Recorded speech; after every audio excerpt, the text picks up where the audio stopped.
All right, what's going on, everybody? I'm Blitz5 and hope you guys are doing well. And in front of us, we have the patch notes for update 21.1.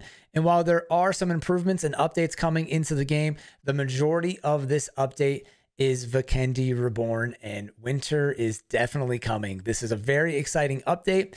And while you might have seen other content creators put out update information, or maybe you've read through the patch notes, I think what makes this video different or interesting is that I was able to test this out for hours today, and we really checked out so many things on this map. We found so many little secrets that I want to share with you guys today, and I was also able to play with PUBG Andy, who works for PUBG, and also the community was helping us test out so many things. So I'm going to give you guys pretty much everything we found on Vikendi and able to share my opinion of playing it for about 4 hours today. So let's get right into it and let's get into the interesting stuff. But before we do that, I want to say please subscribe if you haven't already, and that this right now is only live on the PC PTS, which is the PC test server. This goes live on PC on December 6th, which has been marketed everywhere, and then on console on December 15th. I know, super bummer for us console people out there, really late, almost 8 days after, 9 days after PC.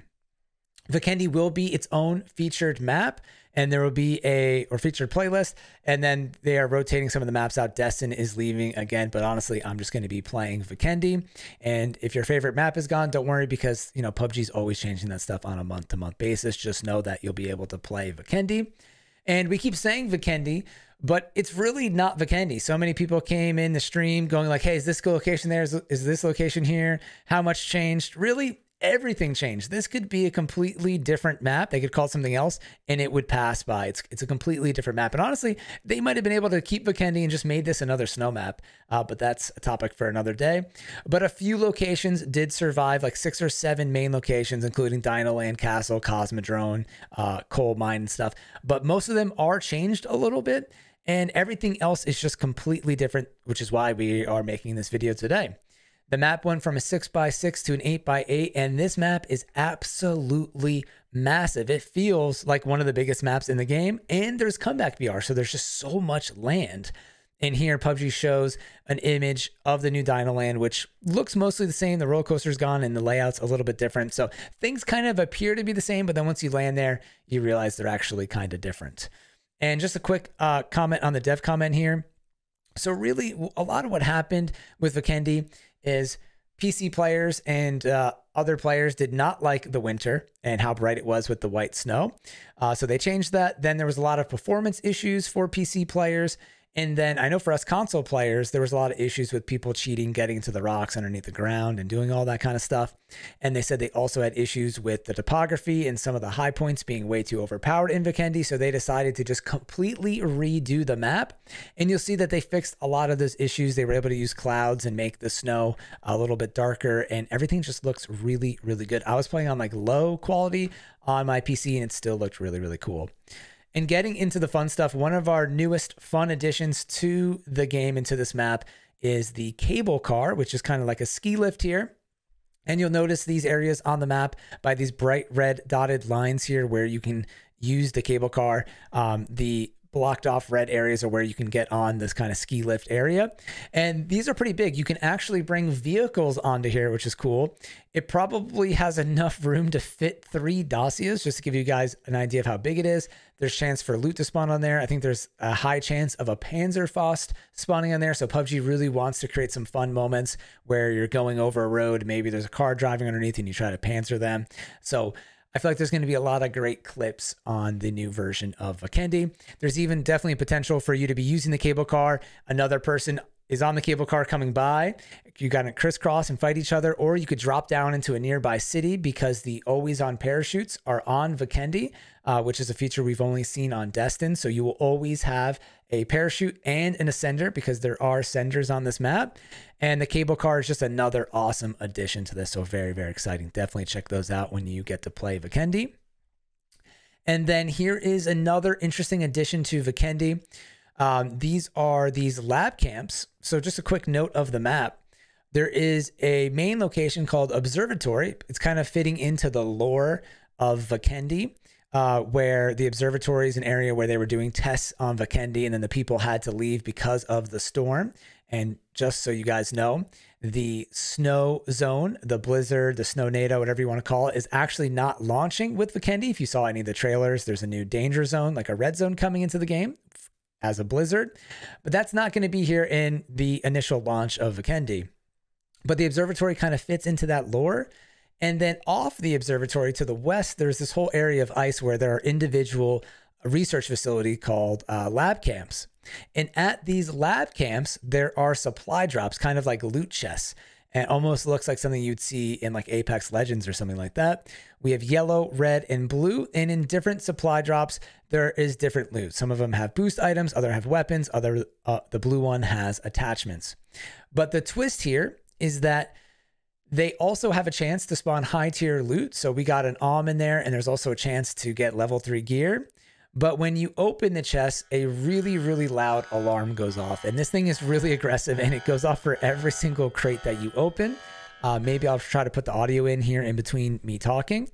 So Andy and I, of course, had to go over and test that out, and you could hear that audio from pretty far away.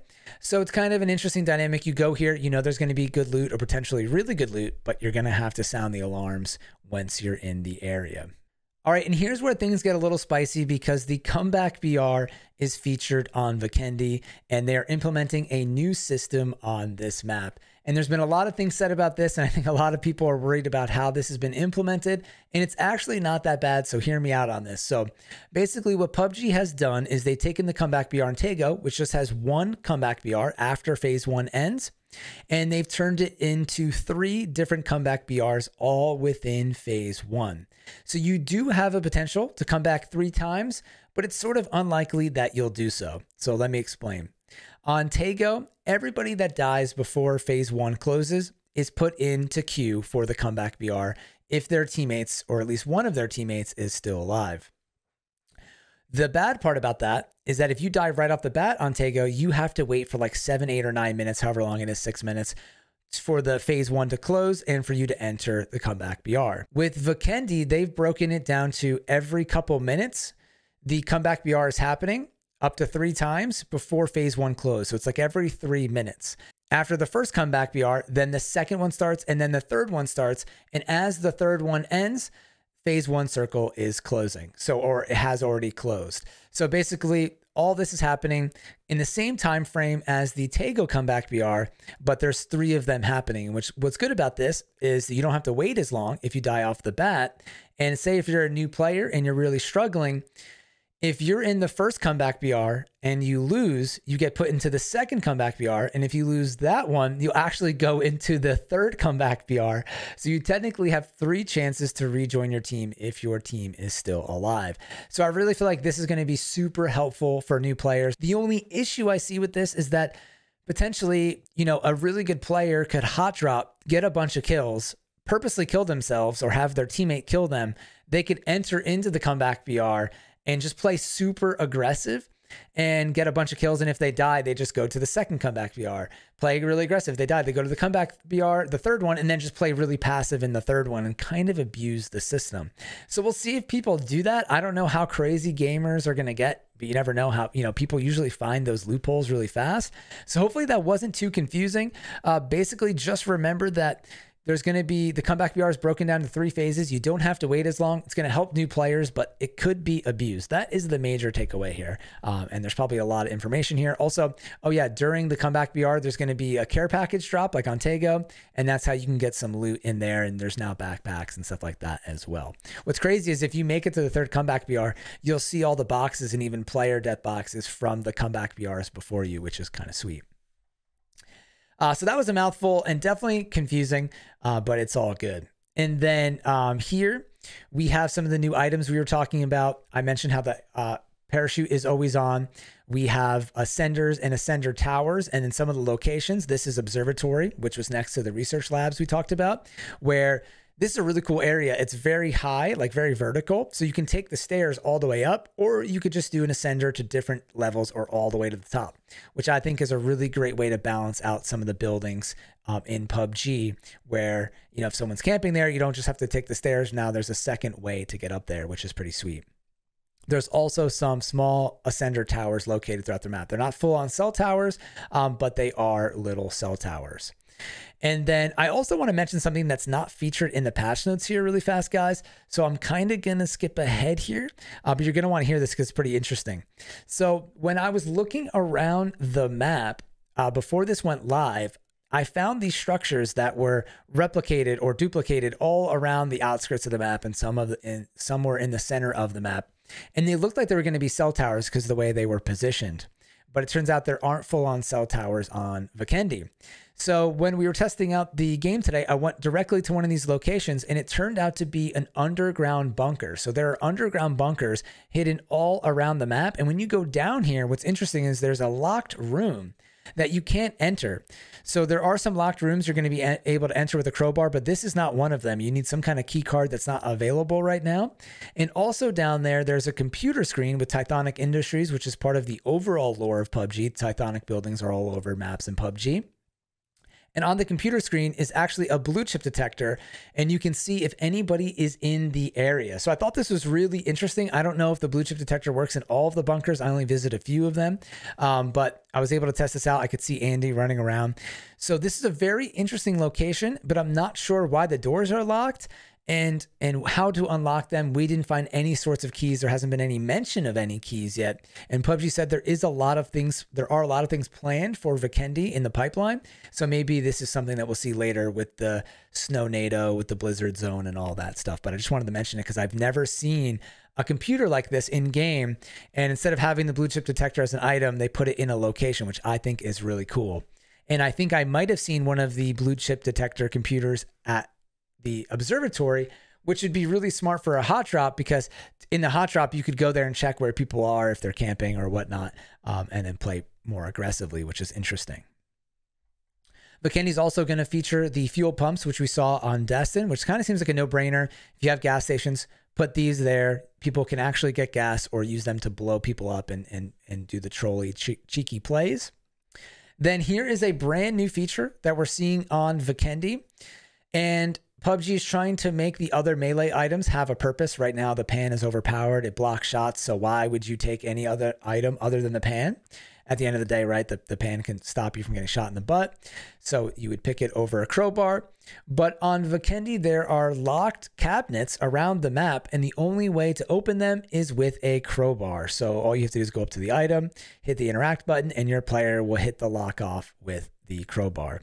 So I guess there's going to be some passageways, maybe some locked buildings that you can open. But what I'm confused about is that there's 4 different melee items. There's a pan, crowbar, hatchet, and a machete.